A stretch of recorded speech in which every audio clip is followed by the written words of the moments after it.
Okay so hello everyone. अभी इस video में हम लोग एक मतलब नए टॉपिक के बारे में अभी हम लोग यहाँ पे डिस्कस कर रहे हैं, जो कि एक्सटेंशन मेथड। तो ये एक्सटेंशन मेथड बेसिकली क्या होता है ये हम लोग देखते हैं, क्योंकि एक्सटेंशन मेथड जो है ये एक इंटरव्यूअर काफ़ी बार क्वेश्चंस पूछता है। क्योंकि मैंने खुद ने भी जैसे जो है मतलब 15-20 इंटरव्यूज़ मैं दे चुका हूँ कंपनीज़ में।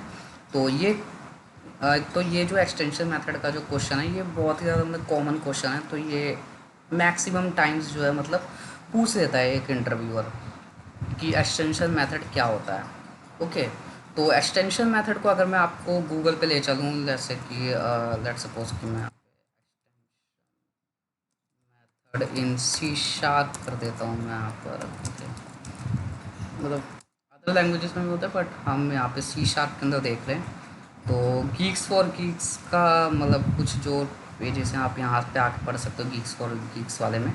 तो यहाँ पे अगर आप देखोगे तो in C sharp the extension method concepts allows you to add new method in the existing class, okay, or in a structure without modifying the source code of the original type.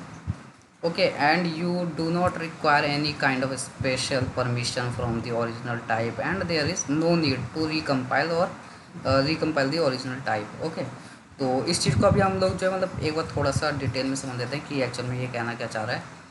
तो यहाँ पे let's suppose कि हमारे पास में एक class है, जो कि कैलकुलेटर नाम की एक क्लास है हमारे पास, और उसके अंदर एक फंक्शन हमने क्रिएट करा हुआ है जो कि ऐड नाम का। अब ये यहाँ पे इस मतलब मेरे केस में यहाँ पे एक क्लास है। लेट्स सपोज कि वो आपके पास में एक टास्क आया था, जो कि बेसिकली जो है आपको एक ऐसी डीएलएल फाइंड करनी है जिसमें कि आपको एडिशन, मल्टीप्लिकेशन, डिवीज़न, मतलब कि आपको जो है ये सारे के सारे फंक्शंस आपको एक ही डीएलएल फाइल के अंदर आपको मिल जाए। तो आपने जो है गूगल पर जैसे तैसे आपने ढूंढ ढांड करके आपको एक जो है थर्ड पार्टी की डीएलएल आपको मिल जाती है, डीएलएल फाइल। तो अब आप क्या करते हो, उस डीएलएल फाइल को अब आप यहाँ पे मतलब कि अपने पास में अब आप यहाँ पे इंटीग्रेट करते हो। ओके, सो कैलकुलेटर का आप यहाँ पे एक ऑब्जेक्ट बनाते हो, और न्यू कैलकुलेटर। और यहाँ पे अब आप जैसे ही इस ऑब्जेक्ट को कॉल कराते हो, मतलब कि इस ऑब्जेक्ट के अंदर जैसे आप डॉट लगा के देखते हो, तो आप देखते हो कि यहाँ पे केवल एक ही फंक्शन है जो कि ऐड। बट आप चाहते हो कि मेरे को जो है मतलब मल्टीप्लिकेशन भी इसी में करना है, और डिवीज़न भी इसी में करना है, और मेरे को मतलब कि अदर अदर जो कैलकुलेशन के वो होते हैं पैरामीटर्स, वो सारे के सारे मेरे को इसी सिंगल क्लास के अंदर, मतलब इसी सिंगल क्लास या फिर डीएलएल के अंदर ही मेरे को मिल जाए।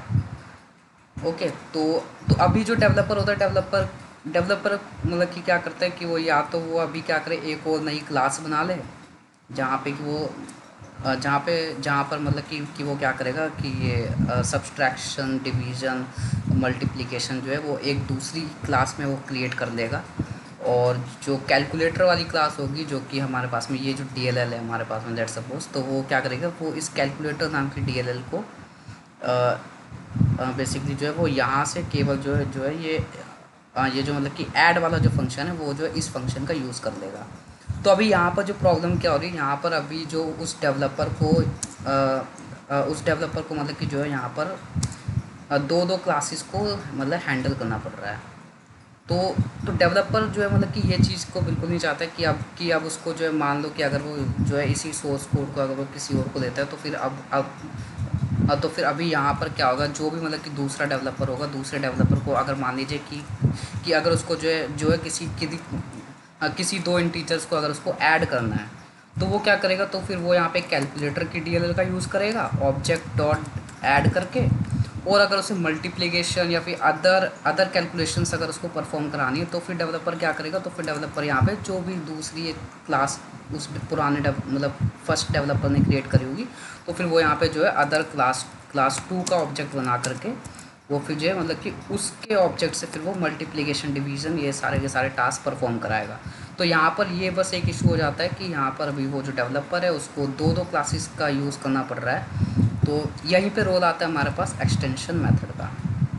एक्सटेंशन मेथड क्या करता है कि ये जो हमारे पास क्लास मतलब कि ये जो हमारे पास कैलकुलेटर नाम की जो क्लास है, जो हमें डीएलएल मिली थी, अब एक्सटेंशन मेथड की हेल्प से हम लोग क्या करेंगे, हम लोग इसी क्लास के अंदर हम लोग ऐड, सब्सट्रैक्शन, मल्टीप्लिकेशन, इस तरीके से डिवीज़न, मतलब कि इस तरीके से हम लोग जो है मल्टीपल कैलकुलेशंस के फंक्शंस इसी क्लास में हम लोग क्या करेंगे, इंटीग्रेट कर देंगे। ओके, तो वो हम लोग कैसे करेंगे, वो हम लोग करते हैं एक्सटेंशन मेथड की हेल्प से। तो जैसे कि अगर आप यहाँ पे देखोगे तो ऑब्जेक्ट डॉट केवल ऐड फंक्शन ही यहाँ पे केवल शो हो रहा है, बट मेरे को अदर कैलकुलेशंस भी मेरे को इसी क्लास की मदद से परफॉर्म करानी, मतलब इसी ऑब्जेक्ट की हेल्प से। ओके, तो अभी मैं क्या करूँगा, अभी मैं यहाँ पर लेट्स सपोज कि अभी मैं यहाँ पे एक क्लास को और मैं यहाँ पे क्रिएट कर लेता हूँ। इस क्लास का मैं यहाँ पे नाम दे देता हूँ एक्सटेंशन। ओके, एक्सटेंशन मतलब कुछ भी नाम वैसे दे सकते हैं, मैंने यहाँ पे इसको एक्सटेंशन नाम दे दिया। और लेट्स सपोज कि मैं यहाँ पर आकर के जो है मतलब पब्लिक एक मैं सब्सट्रैक्शन हो गया मान लीजिए, जिसमें कि इंट x1, ये दो तरह के मैं पैरामीटर्स मैं यहाँ पे ले लूँगा, और यहाँ पे मैं सिंपल सा जो है यूज़र को रिटर्न करा दूँगा क्या, इनका सब्सट्रैक्शन। तो x1 माइनस एंड मैं ये चीज़ यहाँ पे रिटर्न करा दूँगा। इसी तरीके से मैं यहाँ पे क्या करूँगा, मतलब अदर जो मेरे हैं मतलब मल्टीप्लिकेशन के लिए मल्टीप्लिकेशन ले लूँगा, और उसके लिए मैं MUL ले लेता हूँ यहाँ पर, और यहाँ मल्टीप्लिकेशन मैं यहाँ पे परफॉर्म करा देता हूँ। बट अभी यहाँ पे दिक्कत क्या आएगी, अभी यहाँ पर मतलब कि अगर मेरे को ऐड कराना है तो मैं यहाँ पे कैलकुलेशन तो मैं यहाँ पे क्या करूँगा, ये कैलकुलेटर नाम का फंक्शन मतलब क्लास को यूज़ कर दूँगा। और अगर मेरे को अदर अदर कैलकुलेशन परफॉर्म करानी है तो मेरे को इस मतलब कि इसका ऑब्जेक्ट अलग से बनाना पड़ेगा। ओके, बट अब मैं यहाँ पे क्या करूँगा, इस एक्सटेंशन के ही अंदर मैं यहाँ पे इस मतलब इसी फंक्शन को एक्सटेंड करा दूँगा, किससे, इस कैलकुलेटर नाम के मतलब इस कैलकुलेटर नाम की क्लास को, या फिर DLL कह लो, किसी को भी। तो वो मैं कैसे करता हूँ, वो हम यहाँ पे कैसे करते हैं, मतलब दिस कर देंगे, दिस कैलकुलेटर। इस तरीके से मैंने इसको जैसे ही लिखा तो अभी ये क्या हो गया, अभी ये यहाँ पर मतलब इनिशियलाइज हो गया है इस तरीके से। ओके, अभी यहाँ पर ये एरर आ रही है, मे बी सिंटैक्स एरर हो, यहाँ पर कह रहा है आइडेंटिफायर एक्सपेक्ट। एक बार इसका मैं सिंटैक्स यहाँ पे चेक कर देता हूँ कि किस तरीके से सिंटैक्स है, मेरा दिस ही है। हाँ, तो दिस, ओके, तो यहाँ पे अभी तक हमने यहाँ पे ऑब्जेक्ट नहीं दिया इसका, तो यहाँ पे मैं इसका ऑब्जेक्ट सी ही दे देता हूँ, या मतलब कुछ भी नाम दे सकता हूँ। तो यहाँ पे मैं इसका ऑब्जेक्ट दे दिया। इसी तरीके से मैं क्या करूँगा, मैं यही सेम कैलकुलेटर को एक्सटेंड करा दूँगा कहाँ पे, इधर भी, मतलब मल्टीप्लिकेशन के अंदर भी। ओके, तो जैसे कि अभी अगर हम मतलब अभी तक हम लोग क्या देख रहे थे कि ऑब्जेक्ट डॉट लिखते ही केवल यहाँ पे क्या दिखाई दे रहा है, अभी भी यहाँ पे ऐड ही वैसे दिखाई दे रहा है। ओके, तो लेकिन अब मैं चाह रहा हूँ कि यहाँ पे जो है सब्सट्रैक्शन और मल्टीप्लिकेशन वाले फंक्शन भी मेरे को यहीं पर ही मतलब दिखने लग जाए। ओके, तो उसके लिए हम लोग क्या करेंगे, सिंपल एक बार आकर के हम लोग यहीं पे हम देख रहे हैं, तो यहाँ पे वैसे आप देख सकते हो जैसे कि M1 M2 मतलब पर सेकेंड। हाँ तो हाँ, तो यहाँ पे हमने एक चीज़ हमने मिस कर दी कि जो हमारा एक्सटेंशन मेथड होता है वो हमारे को स्टैटिक मेथड मतलब उसकी जो क्लास होती है वो हमारे को स्टैटिक क्लास मतलब डिफाइन करनी होती है, उसके मेथड्स भी हमारे स्टैटिक होते हैं। तो एक बार हम यहाँ पर आकर के मतलब जो क्लास है वो हमारी स्टैटिक हो जाएगी, और इसको भी हम लोग स्टैटिक ही कर देते हैं।